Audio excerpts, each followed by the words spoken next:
we essentially get to that place where we experience the pleasure, we have this opponent process reaction, tilted to the side of pain, which remember is going to happen every time we have a huge surge in dopamine. And then as soon as we have that, we're going to have craving.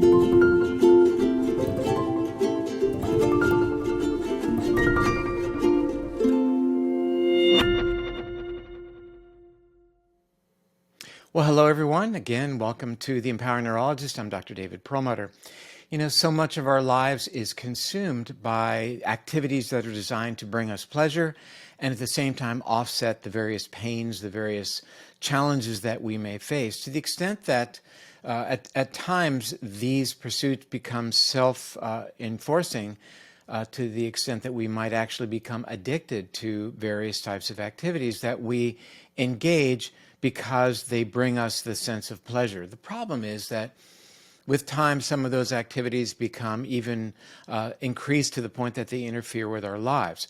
It is interesting to note that the very same area of the brain is involved in both this pain response and this pleasure response, with the seeking of the pleasure being fueled by a neurotransmitter called dopamine.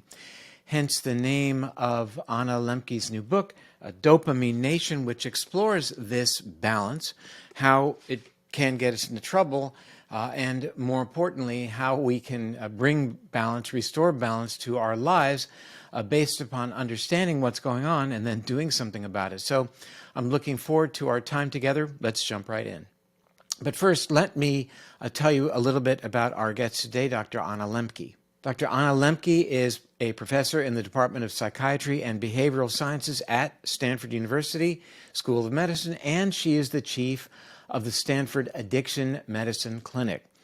In 2016, she published Drug Dealer MD, How Doctors Were Duped, Patients Got Hooked, and Why It's So Hard to Stop, Johns Hopkins University Press, 2016, as I mentioned. And that was highlighted in the New York Times as one of the top 5 books to read to understand the opioid epidemic. Dr. Lembke recently appeared on the Netflix documentary, The Social Dilemma, an unvarnished look at the impact of social media on our lives.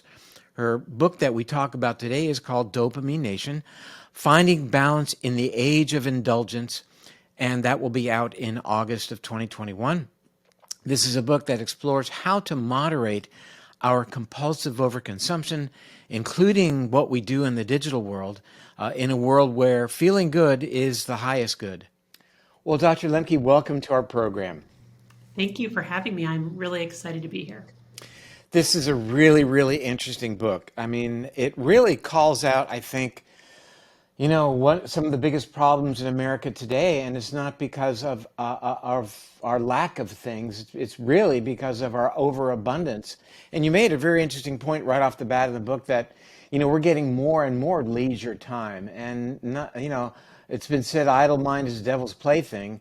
And I think the biggest thing that you bring to bear, you actually talk about this throughout the book, is you created this model, a metaphor, if you will, of understanding the balance that's, I think, constantly underlying all of our decisions. And it has to do with pain versus pleasure. And you actually created a kind of like a teeter-totter between pain and pleasure. So why don't you just, if you could, walk us through that as an entree into how we ultimately really try to cater to our pleasure centers, and yet ultimately that makes us more at risk for pain. Sure. So one of the most interesting findings in neuroscience in the last 75 years is that the same parts of the brain that process pain also process pleasure, and that they actually work like a balance or a teeter-totter in a kid's playground. So when I experience pleasure, my balance tips slightly to the side of pleasure, and when I experience pain, it tips to the side of pain. So they're opposite sides. So for example, if I eat a piece of chocolate, I really like chocolate, I get a little, tip to the side of pleasure and a release of dopamine, the pleasure neurotransmitter, in my brain's reward pathway. But one of the important rules governing that balance is that it wants to stay level. So it wants to preserve what neuroscientists call homeostasis. So as soon as I have that pleasurable experience, there's like a little gremlin that hops on the pain side of my balance to bring it level again. But the gremlins really like it there, so they stay on until I'm tipped an equal and opposite amount to the side of pain. And that's the after effect or the come down, or in my case, that moment of wanting a second piece of chocolate.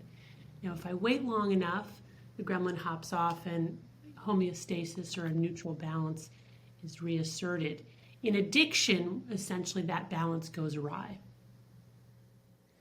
How does it go awry? I mean, let's just say that we keep catering to the the good feelings we get or we think we get when we eat the piece of chocolate, or we're gambling online, or we're ordering products that we're not going to use from Amazon, and we get that hit when it arrives. You talked about somebody in your book that did that. How does it ultimately go awry when we face addiction? Well, the second rule governing that balance is that with repeated exposure to the same or similar rewarding stimulus, the initial response or deviation from neutrality gets weaker and shorter in duration, and that after response on the pain side gets stronger and longer. So what that means essentially is that those neuroadaptive gremlins, they remember from our previous exposure to pleasure. And over time, if we continue to expose ourselves, whether it's video games or pornography or cocaine or Netflix binges, that eventually we Uh-oh, I'm guilty. right? We've all got something, right? That eventually we develop tolerance to that stimulating thing. But really more importantly, and this is really the key, that if we keep indulging, then more and more gremlins hop on the pain side of the balance until we're essentially at war with those gremlins, and it tips way over to the side of pain. So even when we stop using, we stay tilted to the side of pain. We're in what's called a dopamine deficit state, which is to say, by ingesting all this dopamine from these potent drugs, our brains have to accommodate that by downregulating our own dopamine transmission, downregulating our own production of dopamine, our own dopamine receptors. So we're essentially in the equivalent of a clinical depression, right? So then nothing else is enjoyable, right? For me, it's only eating chocolate is enjoyable and nothing else gives me pleasure. And I'm incredibly focused on that. And when I'm not eating chocolate, I'm essentially in this dopamine deficit state. So that's really the key point, that all of this abundance and all of this dopamine is actually making us more unhappy because of this opponent process mechanism and this dopamine deficit state that's generated by this kind of overconsumption. Well, I think you characterized it as you were talking about social media, saying that the smartphone is our modern day hypodermic needle. That's a great quote. I had to highlight that one. In this dopamine deficit situation that then arises when we suddenly cut ourselves off from whatever it is. I think the woman's name was Sarah in your book, a Korean student, I believe. And Yes, Sophie. Sophie, right, okay. And she was reluctant to not listen to her earbuds or her iPhone or whatever it was walking to class. And she said, well, then what am I going to do? And asked you how long it would take then. And I think you really quickly responded 4 weeks. So what is happening during that 4 week period of time? So essentially what happens is that once we've got our pleasure pain balance kind of chronically set to the side of pain, the solution for that is to abstain, to stop ingesting whatever it is that we've got that complicated, overindulging, compulsive relationship with. And that means that initially we're going to have to expose ourselves to more pain because it takes about 4 weeks for those neuroadaptive gremlins to hop off and for the balance to reassert homeostasis. And the reason it takes 4 weeks, or the way we know that it takes 4 weeks, is that there have been studies actually looking at the brains of people with addiction, serious addictions, and noticing that that dopamine deficit state persists into the second and third week after abstaining. We also have studies looking at, for example, people with severe alcohol addiction who also present with clinical depression.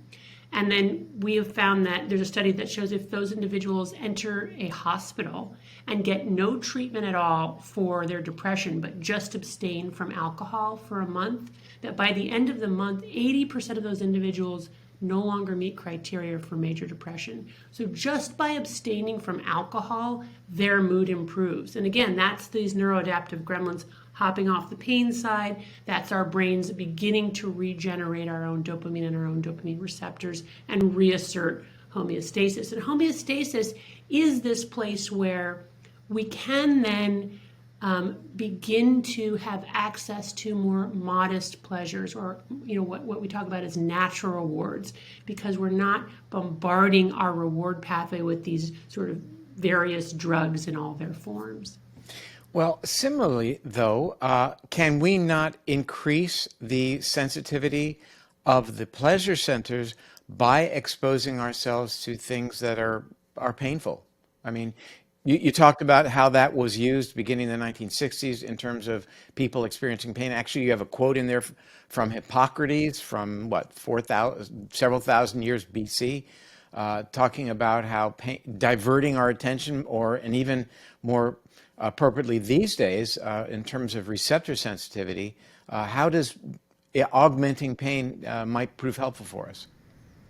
Right. So that's exactly sort of the heart of the book. If we know that pressing on our pain side ultimately resets our hedonic or joy pathways to the side of pain, then it raises the really compelling question, well, if we press on the pain side first, will the gremlins hop on the pleasure side and actually give us more access to pleasure? I love the metaphor. It's so good. It's so it's visual, right? It's tangible. You can kind of it takes really complicated neuroscience, and for me, it makes it make sense. But the answer to that is, yes, we can, and we can use pain to get more dopamine. So, and there's a whole science of hormesis showing that if you expose animals to toxic stimuli, very mild doses of radiation, starvation, spinning fruit flies in a centrifuge, that actually you will make them live longer and be more resilient. Obviously, if you overdo it, you'll kill the animal. So there's this sweet spot in between. But these sorts of toxic exposures or challenging situations, or the obvious example with human beings is just exercise. Exercise is immediately toxic to cells. That's been shown over and over again. And yet those small doses of physiologic toxicity or behavioral biochemical challenges actually are very healthy for us. And the reason is that by pressing on our pain side, we're resetting our pathways to the side of pleasure. Likewise, very interesting work showing that if you suffer from a pain condition, that applying a little bit of pain, like in the form of acupuncture, can cause the release of our own endogenous endorphins, our own opioids, in order to relieve that pain. So pain is not only a way to get pleasure, pain is also potentially a way to relieve pain. Well, one of the interesting points that you brought up that I wasn't aware of and I thought was really intriguing vis-a-vis our discussion on low-level stress or hormesis was that while the either it was Hiroshima or Nagasaki killed people near the area of explosion, that those people in the surrounding environment who had a low-level exposure to actual radiation ended up having increased longevity. And one explanation that you described in the book was that their DNA repair mechanisms may have been amplified. And we've on this program discussed the whole notion of hormesis quite a bit. We actually had Wim Hof on the show talking about ice water immersion, and you discuss him in the book as well. So it's really a question of it's the reason we lift weights, for example, because we're traumatizing muscle, and then it rebuilds itself back to where it was and a little bit more. So you're right. It is that sweet spot. There is quite a bit of commentary in the book about just the overall incredible explosion of antidepressant drugs, anxiolytic drugs, sleep medications, uppers for learning and studying in America. And maybe just a brief overview as to why that's happening, maybe in contradistinction to other countries that are perhaps less affluent and people have less time to devote to their pleasure seeking. Yeah, I mean, one of the really concerning trends in modern medicine, modern psychiatry, is the huge increase in the number of people who take some kind of antidepressant or anxiolytic on a daily basis. I think it's 1 in 4 American adults takes an antidepressant. The use of antidepressants is increasing in countries across the world. Of course, the United States is leading the charge. I think Iceland is number 2. In general, people who live in rich nations are more likely to take antidepressants than individuals who live in poor nations. So it's this amazing paradox. Like the more we have, the richer we are, the more abundance, the more miserable we seem to be getting. And again, I think the pleasure-pain balance is one way to understand that. The other huge concern I have about the explosive use, in terms of the use of these psychotropic medications, is that if you look within rich nations, it's poor people who are most likely to be taking some type of psychiatric medication, including poor children. And I think that's really disturbing, and we really need to look at that because on some level we need to ask ourselves, are we using psychiatric medications as a form of social control? Well, you in speaking about children in the book, you talk about how we're kind of afraid to put children in their place and discipline, let's say. And which is really brand new. That I think the quote in the book was something about how children used to be looked upon as being just small adults, and that parents just seem so overwhelmingly consumed with not really with minimizing the traumas of the world and really sheltering our children, and that might have a really significant detrimental long-term effect on them in terms of being able to cope with the challenges of our modern world. Yes, I mean, I think what's happened is that we're sort of raising our kids in the equivalent of a padded cell. We've both over sanitized their experience and at the same time, ironically, over pathologized. So we're really quick to diagnose kids with all kinds of conditions, and yet we're wanting to protect them from having any kind of adverse event or challenging experience for fear that they're going to end up on the psychotherapy couch, as adults. When in truth, having these kinds of challenges early on is exactly what kids need to build up the resilience to, be functional adults. And it really seems it's an outgrowth then of Freud telling us that really all of our actions as adults are motivated and colored by our childhood experiences. And I think that really tempered, the way we treat, especially these days. I mean, I'm not saying we should be spanking our kids, believe me, but I can assure you in my day, even in school, your teachers could spank you if they wanted. I can attest to that. And, there's all questions about sparing the rod, but I think there is really a tendency for us to try to do everything we can, both in our own lives and in raising children, to really do everything we can to make it as pleasurable as possible and reduce the entire experiences that may be painful, even grief and sorrow, which are important parts of the human experience, which ultimately I think round us out. I absolutely agree. I mean, and we've sort of, like my generation of parents, we've been taught that we need to be friends with our kids, and that we have to, in order to have a secure attachment, we have to, constantly be on good terms. And as the mother of teenagers, I can tell you, number one, that is impossible to achieve. And number two, probably not good for kids. They need to have structure and limits and boundaries. They need to be on occasion shamed for their behavior. So this idea that, as parents, it's all going to be feel good and, we're going to be beloved and that's how we're going to know we're good parents. No, if you're being a good parent, there are going to be periods of time in raising your children when they won't like you. And that's good. Well, this is very, very powerful information because I think, the biggest threat that we have is as parents is that they won't love us if we blank, if we don't allow them to stay at their friend's house, whatever it may be. And it won't, we're trying to make all the decisions. We're trying to really insulate them from the word you use is pain, as we try to insulate ourselves from pain. And yet we're hearing now the upside of pain, as you well describe in the book, and not necessarily physical, but emotional type pain.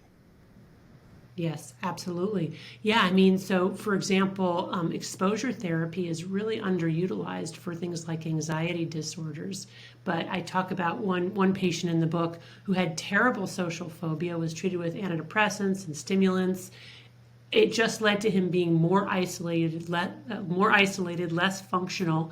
And finally, he got a very talented therapist who works on our team who treated him with exposure therapy. So she said, your job is to go out to Starbucks and not use your app ordering coffee, but order at the counter, talk to the barista. This was pre-COVID.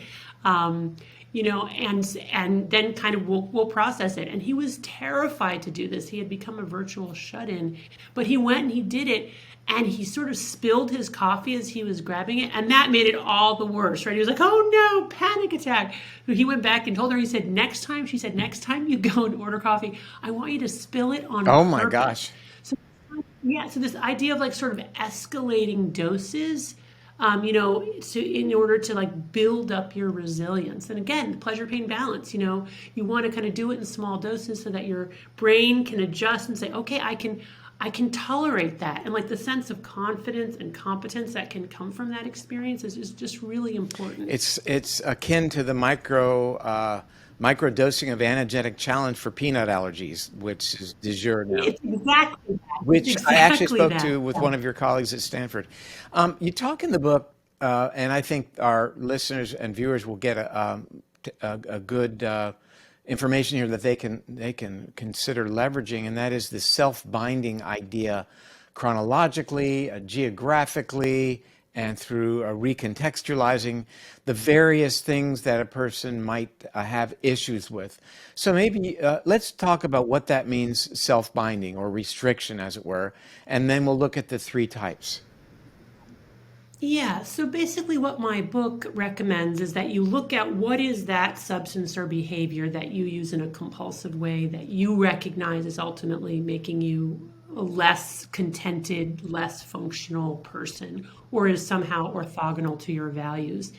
Take that out of your life for 4 weeks. Why 4 weeks? Because again, this is probably the minimum amount of time it takes to restore normal homeostasis so you can have access to more modest pleasures and also have access to that thing that you gave up. And so it will be pleasurable again, right? So you lose some of your tolerance around it. And then when you go back to using it, because the truth is that most of us are not severely addicted, we're a little bit addicted, and most of us don't want to cut out our drug of choice forever from our lives, whatever that drug may be. So then the idea is when you incorporate it back in after this dopamine fast or this abstinence month, you need to be really intentional about creating barriers or self-binding strategies between yourself and your drug of choice so that when you use it again, you don't progress to that point where you've got your pleasure-pain balance tilted to the side of pain. And so I sort of categorize these self-binding strategies broadly as physical barriers or space strategies where we actually physically remove the drug from ourselves, making it harder to access. Like if it's potato chips, you don't buy potato chips, you don't have them in the house. Then I talk about using time as a way to create self-binding. So this is like examples are like intermittent fasting, or knowing that you're only going to use your drug of choice after you've completed a set goal, or only on this day of the week and only for this much time. So you use time as a construct to be able to self-bind. And then the last category is this categorical category. So you might decide, you know what, this video game is crack cocaine for me. I cannot play this video game. I'm going to remove it from my life. But I can play that video game, right? Or I'm going to take off Snapchat because once I start using Snapchat, I just can't control myself. But, Facebook is maybe okay for me. So kind of deciding what are your safe drugs, so to speak, and what aren't. So those are the types of sort of self-binding strategies. And the key here is that we have to be intentional and do it in advance. Because once we get into the throes of compulsion, it's very, very hard to resist that draw. We essentially get to that place where we experience the pleasure, we have this opponent process reaction, tilted to the side of pain, which remember is going to happen every time we have a huge surge in dopamine. And then as soon as we have that, we're going to have craving. And that craving is going to drive the compulsion to use. So that's where we have to put the barrier in, so that when we experience the craving, it's harder to get our drug, a little bit more time to pass, and then the gremlins hop off and we have a level balance. But doesn't that leave open the opportunity then for recidivism? Oh, absolutely. I mean, I do talk about that. If you have a severe addiction and you go back to, so I have many patients with severe addictions to things like alcohol and drugs. And whenever I do this experiment, the vast majority come back and say, I feel so much better. My life is better. I can't believe I was using in that way. And I say, well, what would you like to do? Would you like to continue to abstain, or do you want to go back to using? Almost universally, they want to go back to using, right? So that's not what I would want for them, but that's what they choose. And some are successful, more than you might think. Many are not. Sometimes going back to using, plummets them immediately back into their addictive disease. And they might have to go through that cycle a couple times before they realize, really, I can't have this in my life. But the reason, David, that talking about moderation and self-binding is so important is not just for the severely addicted person struggling with alcohol who's wondering if they can moderate it. It's for the person with food addiction who can't abstain from food, right? You can't eliminate food. That's not compatible with life. So you have to find a way to use it in a more adaptive way. Or frankly, our smartphones, it's not really possible at this point to be a functioning adult participating in the world and not use a smartphone. And yet many of us have smartphone addictions. So we have to figure out how to take that device and make it less potent, use it in a more restricted way that's more in balance and harmony with the kind of life we're wanting to lead. It seems, we wrote about this in our last book, Brainwash, that for many people, talking about drug addiction, alcohol addiction is one thing, but the addiction that you just brought up to technology and the how marketing is so, how it so conspires to leverage the exact pathways that you are talking about to make us act, behave, and make certain choices in a certain way. And I think the term in the book was limbic capitalism, whereby the deck is so stacked against us in terms of us being able to make rational choices now. We are so compelled based upon what the inputs are that, it seems challenging that we can even help ourselves. You mentioned, I think in the book you're talking about how people decide the lateral move or the self-binding might be going gluten-free or Atkins or keto or paleo. But, even as it relates to gluten-free, how the world manipulates that now with all of the new so-called gluten-free foods that are really high in highly processed carbohydrates with high levels of sugar and really are bad food choices. But because we hang our hat on gluten-free or whatever it may be, we are cajoled into making really bad choices that, interestingly, as it relates to the food choices, those types of food choices enhance inflammation, and inflammation does tend to sever our connection to the prefrontal cortex and therefore jeopardizes our ability to make more informed, longer-term types of decisions. So it seems that term limbic capitalism really rang for me. Yes, that's actually David Courtwright's term, and he's written a wonderful book, on similar themes. It's amazing the way in which we have drugified everything, from children's books to, shopping to, just about anything you can think of, to gluten-free foods, that they're now drugified. They're made more potent. They're more novel. They're ubiquitous. The quantity is endless. And just as we can, implement some kind of self-binding strategy the world sort of conspires to get around that and tempt us yet again. For example, again, the internet is just pernicious in this regard. Especially for people struggling with, more severe addictions, they're constantly being invited back in, right? You can't go online and not see this thing or that thing that the technology and the AI has determined that you like, and is sort of following you around, knocking on your door. Remember me? Remember me? So it's very, very hard to avoid. But not impossible, not impossible. And that's what my book talks about, really holding up people with severe addiction in recovery as modern day prophets for the rest of us. We brought out in our discussion something called the test of time as it relates to using digital media. T, how much time are you going to dedicate on the front end to the task? I, do you remain intentional, watching for those pop-ups that you just talked about? M, are you mindful during the experience? And finally, E, once it's said and done, was it enriching? You walk away saying, am I better now that it happened, or what did I just do with the past 15 minutes that turned into 4 hours? A lot of your book talks about drugs, uppers, downers, stimulants, sedatives, and antidepressants. And yet the interesting case of Chris, who ultimately came to see you and asked for Suboxone, and tried to do his very best, seemingly a bright guy from your description. But at the end of the day, it appears that you came to the realization that that chemical seems to work for him. And thus, that's how he continued. Can you just take us through that vignette a little bit? Because I think it was really interesting, because it shows there is a time and a place for modern day pharmaceuticals. Yes, thank you, David, for bringing that up, because I certainly don't want people to, leave our conversation thinking that I am anti-psychiatric medication in all instances. That's not at all what I think. And that's why, the example of Chris was so important. So this is a young man who developed a severe opioid addiction, including ultimately started with prescription opioids and then progressed to heroin. And if you think about the pleasure-pain balance, the idea, once your balance gets tipped to the side of pain and your hedonic set point is sort of on that side, the idea is that if we abstain for long enough, those neuroadaptation gremlins will hop off and that balance will be reasserted.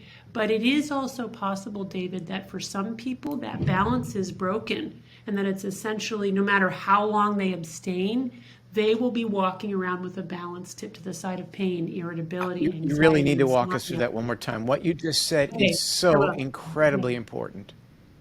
Okay, so basically, Chris tried to abstain, right? So he had his balance tipped, and he tried so hard multiple times, right? And the idea, again, with abstaining is that with long enough time, our dopamine transmission will uptick again, right? We'll start to make our own dopamine and our own dopamine receptors. The gremlins will hop off, and we'll have a level balance, and we'll have access to, just natural rewards. But what Chris found was no matter how long he abstained, his balance didn't correct itself.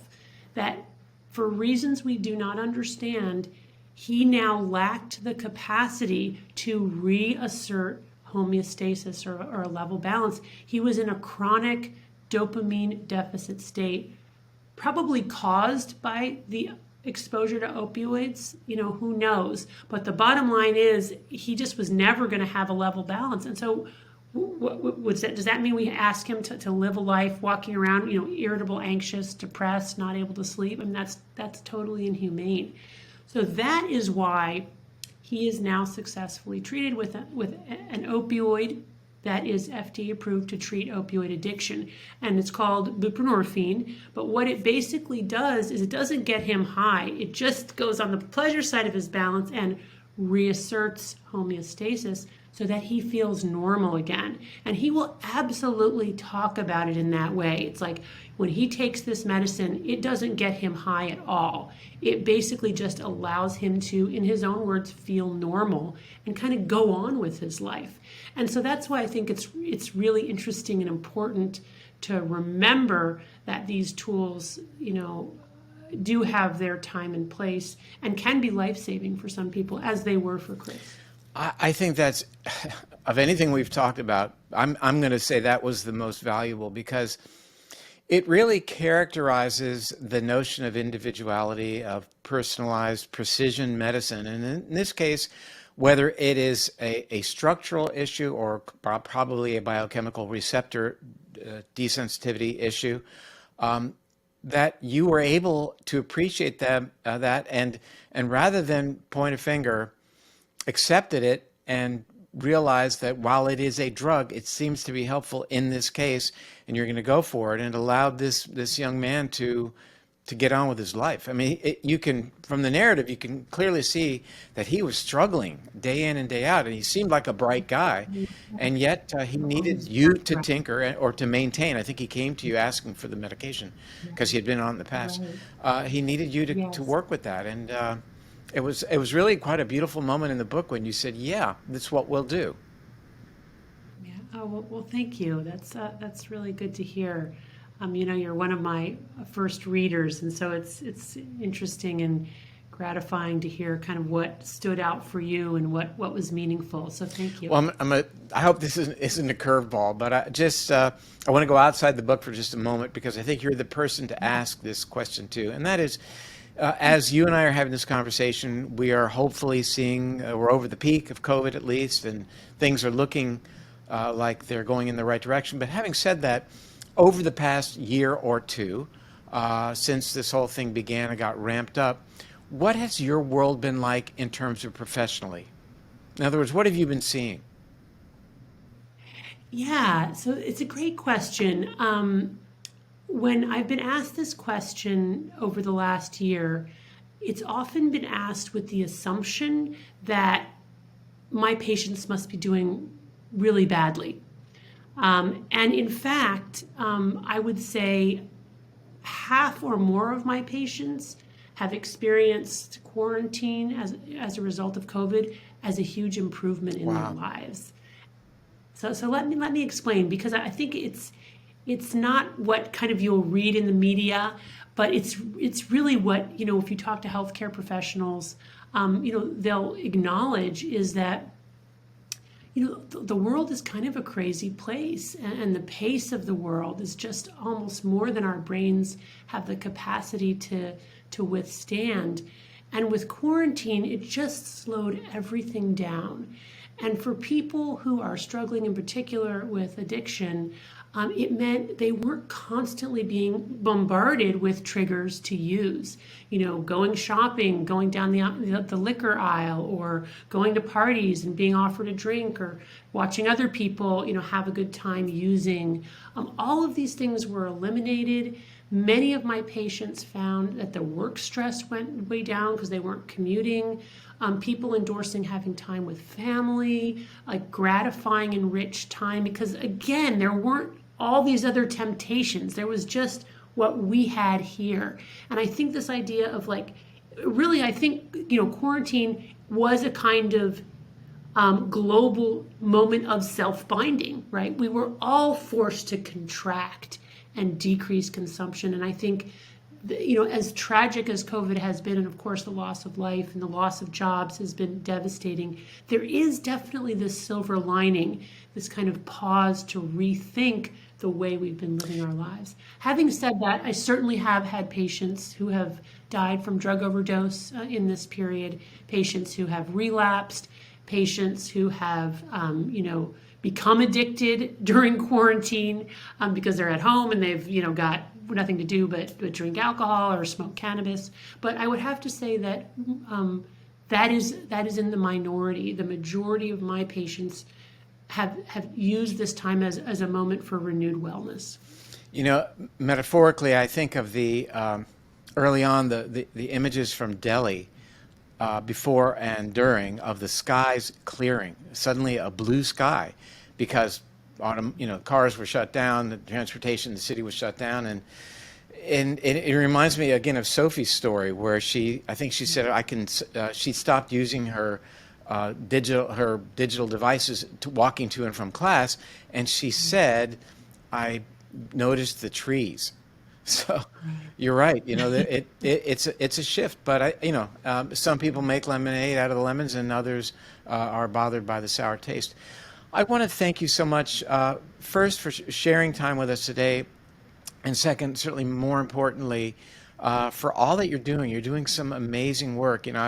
I talked about in the introduction all the the various committees that you're on and founded and are continuing to service. So I appreciate it very much. Well, thank you, and right back at you. Great. We'll talk soon. That was an interesting discussion, and super cool that there are people like Dr. Lembke out there doing the work that they do, so dedicated day in and day out, and really being able to leverage some leading edge tools, including pharmacotherapy when it is necessary, as we learned. It's an interesting setup that she describes, where there's this balance between pain and pleasure, how we tend to cater to pain very minimally, trying to offset it, but really looking to live our lives to the extent that it is as pain-free and pleasurable as possible, but understanding how that can get away from us and create issues. I'm Dr. David Perlmutter. Thank you for joining us today on The Empowering Neurologist, and we will be back soon.